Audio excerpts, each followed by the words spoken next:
Hi friends. मैं आप लोगों के लिए कुछ इम्पोर्टेंट क्वेश्चन लेकर आया हूँ, उससे हम करेंगे। जो यूथ कंपटीशन से लिया हूँ मैं उन क्वेश्चन को, जो प्रीवियस ईयर क्वेश्चन है जो पहले पूछे गए उन्हें। फर्स्ट क्वेश्चन जैसे आप देख सकते हैं, फर्स्ट क्वेश्चन है हमारे पास। देखिए, electric field intensity at any point is equal to. किसी बिंदु पर विद्युत क्षेत्र की प्रबलता क्या है? तो वो किसके ऊपर डिपेंड करेंगे? तो ये उस बिंदु के पोटेंशियल पॉइंट के बराबर रहता, पोटेंशियल ग्रेडियंट के बराबर रहेगा ये। ठीक है, किसके बराबर? पोटेंशियल ग्रेडियंट, ये वाला हमारा राइट आंसर हो जाएगा। पोटेंशियल ग्रेडियंट के बराबर रहेगा। ठीक है, इसके बारे में यदि मैं आपको पढ़ूं तो किसी बिंदु पर विद्युत क्षेत्र की प्रबलता उस बिंदु पर विद्युत प्रवणता के बराबर होती है। विद्युत क्षेत्र में किसी बिंदु पर विद्युत प्रवणता उस दूरी के सापेक्ष विभव परिवर्तन की दर को कहते हैं। जबकि इस विभव परिवर्तन की दर को विद्युत बल की दिशा उस बिंदु पर मापते हैं हम उसको। ठीक है, अब नेक्स्ट क्वेश्चन देखते हैं हम। देखो, यह क्वेश्चन देखते हैं हम इसमें। यह वाला क्वेश्चन देखेंगे हम, आप देख पा रहे होंगे इसको। जैसे कि इसमें क्या है, यदि एक परिपथ में 1 एम्पियर विद्युत धारा प्रवाहित हो रही है और उस परिपथ में प्रवाहित होने वाले इलेक्ट्रॉन की संख्या हमें ज्ञात करना है। ठीक है, इसकी संख्या को हमें ज्ञात करना। देखें, if if 1 ampere current flow in a circuit, the number of electrons flowing through this circuit is. तो इसमें निकालने के लिए हमें क्या करना पड़ेगा? देखो, मैं इसमें ज्यादा उसको नहीं कराऊंगा। ये क्वेश्चन पूछा है, देखो, 1 एम्पियर की करंट उसमें प्रवाहित हो रही है। ठीक है, तो एन क्यू के बराबर एन ई होता है।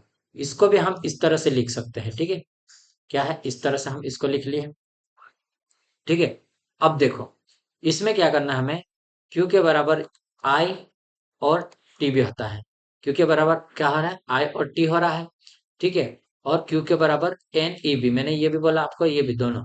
अब हमारे पास केवल एम्पियर है, क्या है? करंट का मान दिया, तो क्यू के बराबर अगर हमारे पास करंट का मान कितना है? 1 एम्पियर 1 सेकंड में जा रहा है। कितने? 1 सेकंड के अंदर वो जा रहा है। ठीक है, अब हमने क्या करा उसको, 1 सेकंड में जा रहा था, क्यू 1 कुलाम है इसमें, मतलब 1 कुलाम चार्ज है ये वाला। ठीक है, अब हमें क्या करना है? एन का मान निकालना है। ठीक है, एन बराबर क्या करेंगे हम? क्यू बटे ई लिखेंगे। ठीक है, अब इसको मैं थोड़ा साइड में करता हूँ इधर। देखो, तो 1 कुलाम बटे में ई का मान 1.6 इंटू 10⁻⁻⁹। ठीक है, अब इसको हम ऊपर ले जाएंगे तो ये हमारे पास हो जाएगा 6.25। कितना? 25 इंटू 10⁻18 हो जाएगा। ये हमारे पास राइट आंसर रहेगा इसका। इलेक्ट्रॉन की संख्या, 1 कुलाम में इतने इलेक्ट्रॉन उसमें पाए जाते हैं। ठीक है, अब नेक्स्ट क्वेश्चन देखते हैं। नेक्स्ट क्वेश्चन क्या पूछ रहा है? Ohm's law is flowed by. ठीक है, निम्न में से ओम का नियम का पालन होता है तो मेटल में, ठीक है, मेटल में होता है। ठीक है, कॉपर इलेक्ट्रोड में, कॉपर के इलेक्ट्रोड, मेटल रेक्टिफायर है तो इसमें नहीं होगा। ठीक है, कॉपर इलेक्ट्रोड में होता है, क्रिस्टल में भी नहीं होता है, और आर्क लैंप में भी। तो हमारे पास बी आंसर राइट रहेगा। ठीक है, कॉपर इलेक्ट्रोड में होता है। ठीक है, तो इसको मैं आपका एक डिटेल में बताता हूँ। जैसे ये वाला है हमारे पास, कॉपर जो इलेक्ट्रोड रहता है वहां पर ओम का नियम का पालन होता है। लेकिन कहाँ नहीं होता? डायोड हो गया, ट्रांजिस्टर हो गया, आर्क लैंप हो गया, और इलेक्ट्रोलाइट हो गया, और अलेखी, मतलब जो लीनियर रहेगा इक्विपमेंट, उसके ऊपर इस ओम का नियम लागू नहीं होता है। ठीक है, तो इसको आप याद रखें अवश्य। ठीक है, नेक्स्ट क्वेश्चन अगर आप हम देखते हैं, नेक्स्ट क्वेश्चन देखेंगे अभी। ठीक है, नेक्स्ट क्वेश्चन देखेंगे। देखो, कंडक्टर के किस निम्नलिखित गुणधर्म के कारण विद्युत वहन होता है? कंडक्टर के किसके कारण?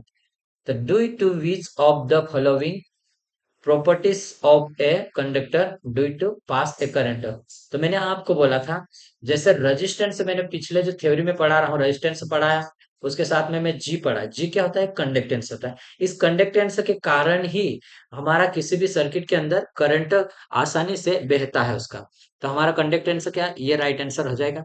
ये क्या करता है? रेजिस्टेंस, रेजिस्टेंस हमारा क्या करेगा? उसमें करंट के प्रवाह का विरोध करेगा ये। ठीक है, तो ये हमारे पास ये वाला आ जाएगा। और सेकेंड वाला की बात करा अगर, तो इंडक्टेंस क्या है? इंडक्टेंस है ये, इंडक्टेंस और रेजिस्टेंस, ये क्या था, रिएक्टेंस है ना ये वाला। रिलेक्टेंस तो ये चुंबक को मतलब उसमें बहने से रोकता है, और रेजिस्टेंस मतलब करंट को बहने से रोकता है। ठीक है, तो इसको याद रखना आप।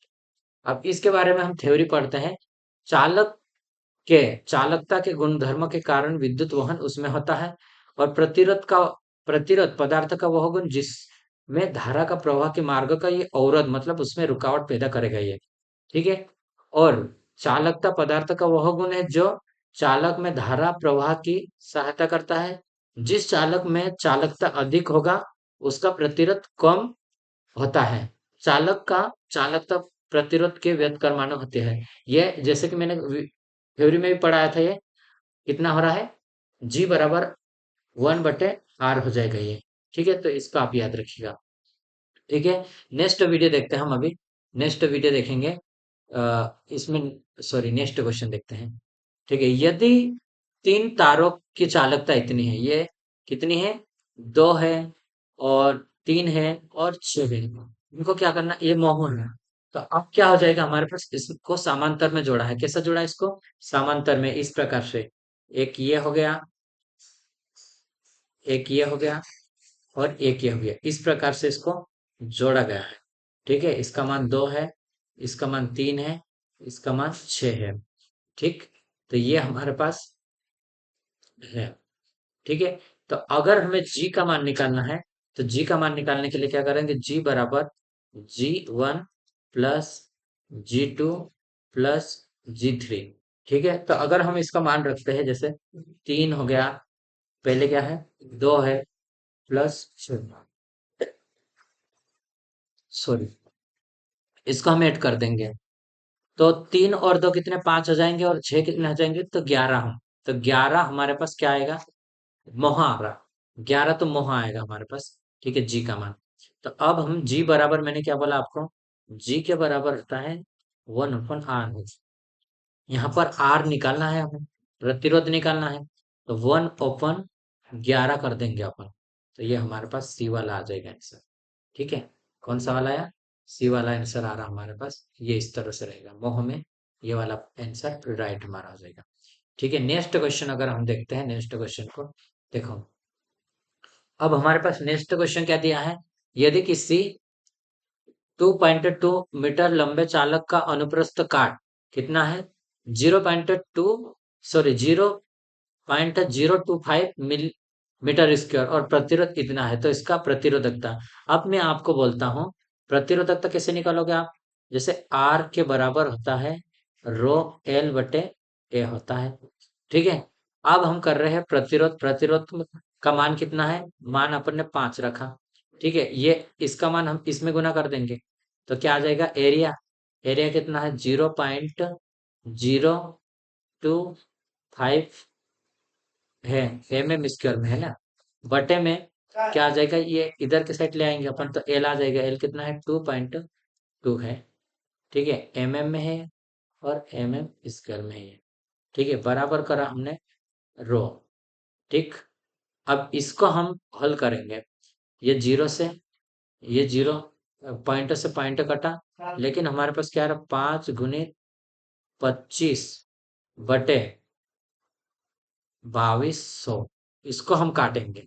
ठीक है, इसको काटने पे हमारा जो आंसर आएगा वो हमारा राइट आंसर रहेगा। ठीक है, तो इसको आप देख सकते हैं, जैसे मैं आपको इधर भी बताता हूँ, एक ये वाला है।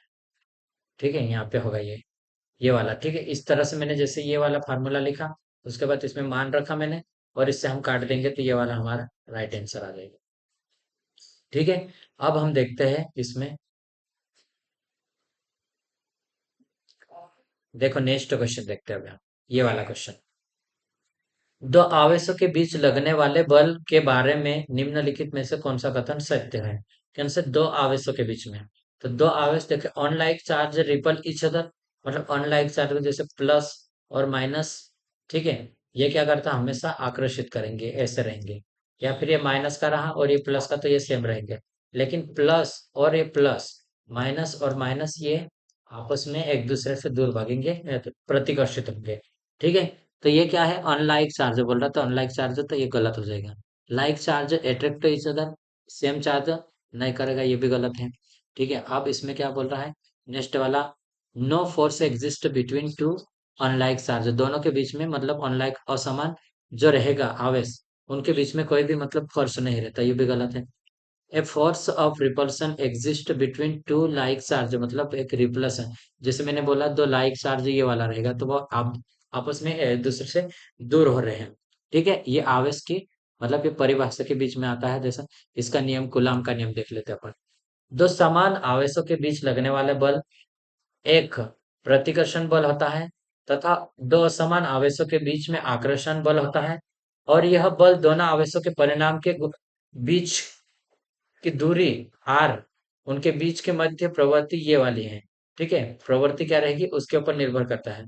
कूलाम ने अपने प्रयोग के आधार पर दो आवेशों के बीच कार्य करने वाले बल के नियम प्रतिपादित किए। ठीक है, ये नियम क्या है देखो, मैं थोड़ा ऊपर करता ताकि आपको प्रॉपर दिखे।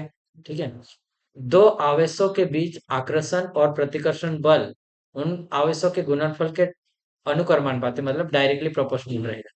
ठीक है, दो आवेशों के बीच आकर्षण और प्रतिकर्षण बल आकर्षण का बल आवेशों के बीच की दूरी के वर्ग के व्युत्क्रमानुपाती होता है। ठीक है, तो ये वाला एक फार्मूला हमारे पास आएगा, अगर हम इसको हटाएंगे ठीक है तो ये हमारे पास ये आ जाएंगे। ये प्रवृत्ति है ये। ठीक है, 4 पाई एप्सिलॉन 0 एप्सिलॉन r, ये वाला हमारे पास आएगा। ठीक है, ये तो हमारे पास एक क्वेश्चन था। ठीक है, नेक्स्ट क्वेश्चन देखते हैं।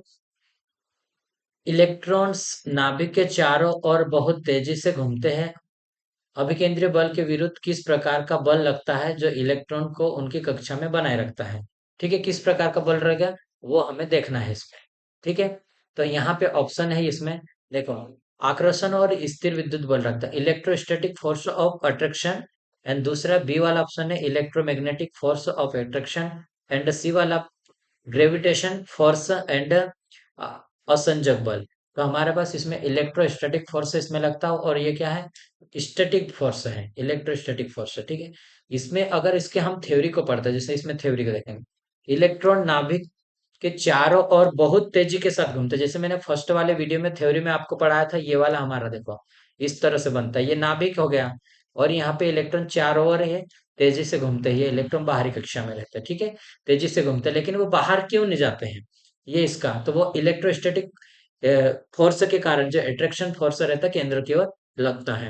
अपकेंद्रीय बल जो सेंट्रीफ्यूगल बल के विरुद्ध आकर्षण बल स्थिर विद्युत इलेक्ट्रोस्टैटिक बल लगता है जो इलेक्ट्रॉन को उसकी कक्षा में बनाए रखता है, और इलेक्ट्रॉन नाभिक के चारों ओर चक्कर लगाता है जिस पर अप अपकेंद्रीय बल कार्य करता है। इस बल के कारण नाभिक इलेक्ट्रॉन पर स्थिर और आकर्षण का बल लगता है, जिससे इलेक्ट्रॉन कक्षा को नहीं छोड़ पाता और इलेक्ट्रॉन सतत कक्षा का चक्कर लगाता रहता है। इलेक्ट्रॉन पर ऋण आवेश उसमें होता है। ठीक है, एक और मैं आपको क्वेश्चन, ये लास्ट वाला क्वेश्चन बताऊंगा, उसके बाद मैं वीडियो को यहीं रोकूंगा, क्योंकि मैं ज्यादा लंबा वीडियो नहीं बनाऊंगा इसमें। ठीक है, छोटे छोटे वीडियो को ही बनाऊंगा।